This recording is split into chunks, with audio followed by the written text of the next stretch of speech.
నమస్తే, నేను Anusha. Welcome to great Andhra. Telugu Desam party భావి అధ్యక్షుడు నారా లోకేష్ అని ఆ పార్టీ క్లారిటీ ఇప్పటికే ఇచ్చింది. మహానాడు రూపంలో మరోసారి అదే స్పష్టత ఇచ్చినట్టుగా ఉంది వ్యవహారం. చంద్రబాబు వారసత్వం విషయంలో తెలుగుదేశం పార్టీకి సంబంధించి నేతలను కదిలిస్తే లోకేష్ నామస్మరణే చేస్తారు.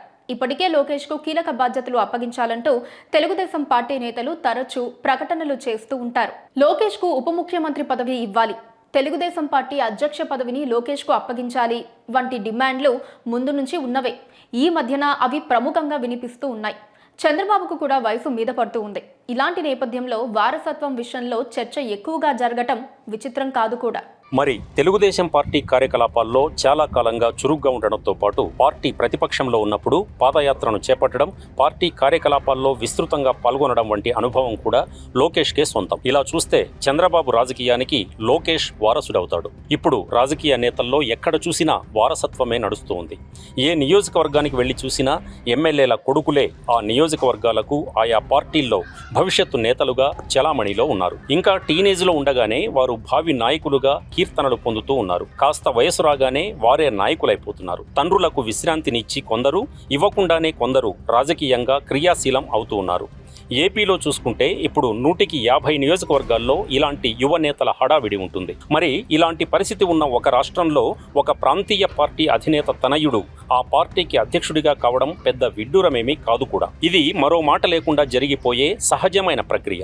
అయితే లోకేష్ విషయంలోనే అలా ఎందుకు జరుగుతుంది అంటే, తెలుగుదేశం పార్టీకి మరో వారసత్వ శాఖ ఉండడం వల్ల లోకేష్ ఇలా చర్చల్లో నిలవాల్సి వస్తోంది. తెలుగుదేశం పార్టీ వ్యవస్థాపకుడు నారా చంద్రబాబు నాయుడు కాదు, ఆ పార్టీ వ్యవస్థాపక అధ్యక్షుడు నందమూరి తారక రామారావు. మరి తండ్రి పార్టీకి కొడుకులు వారసులవుతారు అనే నియమమే అనుకుంటే తెలుగుదేశం పార్టీకి నందమూరి కుటుంబం వారు వారసులు కావాల్సింది. సీనియర్ ఎన్టీఆర్ కొడుకుల్లో ఎవరు ఆ పార్టీ పగ్గాలు చేపట్టి ఉన్నా ఇదంతా సహజమైన వారసత్వం అయిపోయేది. ఎలాగైతేనేం ఆ వారసత్వం హక్కులు చంద్రబాబు నాయుడు పొందారు. చంద్రబాబుకు నందమూరి కుటుంబీకులు కూడా మద్దతు పలికారు. మాటెత్తితే తండ్రి పేరు చెప్పుకునే ఆయన సంతానమంతా తండ్రిని రాజకీయంగా కూలదోయడంలో కీలక పాత్ర పోషించారు. అయితే ఆ తర్వాత చంద్రబాబు రాజకీయానికి వారు తట్టుకోలేకపోయారు. కేవలం బాలకృష్ణకు మాత్రమే ఆ తర్వాత రాజకీయ ముఖ చిత్రంలో కాస్త చెప్పుకోదగిన అవకాశం లభించింది. అది కూడా చంద్రబాబుతో వియ్యం అందడంతో బాలకృష్ణకు తెలుగుదేశం పార్టీ టికెట్ మలుపు అయిందనేది చంద్రబాబు రాజకీయ వ్యూహాలను తెలిసిన వారు వ్యాఖ్యానిస్తూ ఉంటారు. మరి తెలుగుదేశం పార్టీలో నందమూరి కుటుంబ ప్రస్తావన అంటే అది బాలకృష్ణకే పరిమితమా? అన్నింటికీ మించి ఆ తాతగారి మనవడు నందమూరి తారక రామారావు అలియాస్ జూనియర్ ఎన్టీఆర్ పరిస్థితి ఏమిటనేది ప్రస్తుతానికి ఎలాంటి సమాధానం లేని ప్రశ్న. మరి ఎన్టీఆర్కు మనవడినని చెప్పుకోవడం అంటే కేవలం సినిమా రంగానికే పరిమితమైనట్టు కాదు.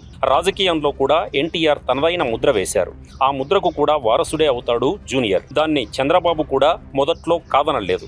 2009 ఎన్నికల ప్రచారంలో జూనియర్ ఎన్టీఆర్ను బాగానే ఉపయోగించుకున్నారు. అప్పుడు ఫలితం దక్కకపోవడంతో ఆ తర్వాత తారక్ను క్రమంగా సైడ్ వేశారు.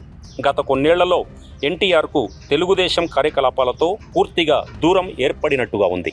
మరి తెలుగుదేశం పార్టీ పట్ల జూనియర్ వైఖరి ఏంటి అంటే, అది తన తాత స్థాపించిన పార్టీ కాబట్టి అది తన ఇల్లు లాంటిదే అన్నట్టుగా ఉంటుంది అప్పుడప్పుడు వినిపించే స్పందన. అయితే అలా అనుకోవటం వరకు అయితే ఎవ్వరికీ ఏ ఇబ్బంది లేనట్టే.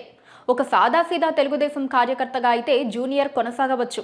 దానికి చంద్రబాబు, లోకేష్, బాలకృష్ణులకు కూడా ఎలాంటి అభ్యంతరాలు ఉండకపోనువచ్చు. అంతకు మించి రాజకీయంలోనూ ఆ తాతకు మనవడిని అంటే అక్కడ అసలు కథ మొదలు కావచ్చు.